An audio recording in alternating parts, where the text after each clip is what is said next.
sœur Agathe Laflèche de la communauté apostolique Saint-François-Xavier. Je suis présente en Côte d'Ivoire à partir de 1975 et j'étais responsable de la formation des terminales au lycée. Parallèlement, l'aumônier André Dravet, l'aumônier des étudiants, m'avait confié le groupe de prière du campus universitaire. Et je me suis rendu compte que l'Esprit Saint, et c'est pourquoi je parle vraiment d'une action de l'Esprit Saint, l'Esprit Saint est venu vraiment s'emparer de ce groupe de prière Ephata qui avait lieu au Quadio.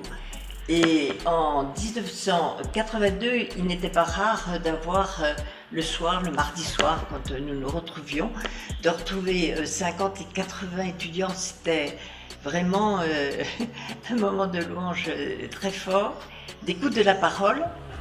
Et je me suis quand même dit, est-ce qu'il ne faut pas une base solide pour ces étudiants? Parce que la louange les emportait très loin, parce que la parole de Dieu, elle était là, mais ils ne la connaissaient pas vraiment. Et je me suis dit, il faut créer un centre de formation. Et alors, la merveille, c'est que pour la création, j'ai eu la présence d'une étudiante qui s'appelait Yvonne Vizou en sciences physiques, qui actuellement est un professeur de faculté à Ouaga. Et elle m'a dit, oh, d'accord, c'est tellement important Agathe, que je viens avec toi. Si bien que nous avons ici, avec les étudiants, trouvé quel était le vrai visage de notre centre Saint-François-Xavier. Alors, tout d'abord, comme vous le voyez, c'est un lieu de travail à partir d'une bibliothèque. On s'est dit, il faut pouvoir venir travailler quand on veut. Ensuite, il y a la formation. Et la formation par ce que nous appelons des parcours de vie spirituelle. Ce sont des parcours qui sont proposés à peu près toutes les 3 semaines avec un enseignant, quelqu'un qui fait un enseignement, sur des thèmes très variés. Alors ça pouvait être de découvrir la Bible, ça pouvait être par exemple les clés de l'Apocalypse, ça pouvait être de découvrir sa vie profonde, finalement quelle est la volonté de Dieu sur moi. Et nous avons eu dès le début au centre, par exemple nous avons eu Jean Plia, qui était le recteur de la faculté de Cotonou. Nous avons eu Jean Vanier, qui était le fondateur de l'Arche, il venait voir son Arche à Boaké. Nous avons eu Daniel Ange, lui c'était le grand fondateur des groupes pour la louange. Nous avons eu aussi Emiliano Tardif, ou bien Laurent Fabre, le berger fondateur du Chemin Neuf.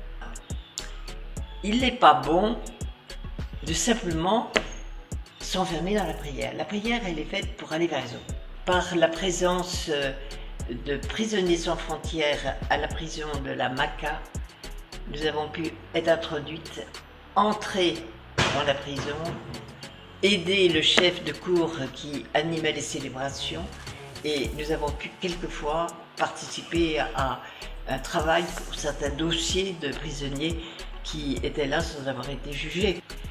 Donc il y a toujours eu la possibilité au centre de demander à quelqu'un de pouvoir régulièrement faire un parcours, un petit chemin d'accompagnement.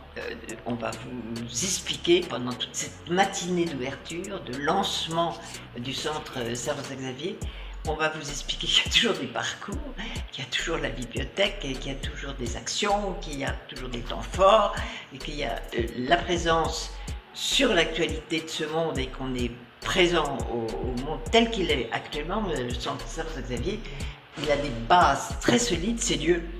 Il a la Bible, il a la parole, mais il a aussi des antennes et il est capable de pouvoir, dans des périodes de crise, faire des temps de réflexion très intéressants.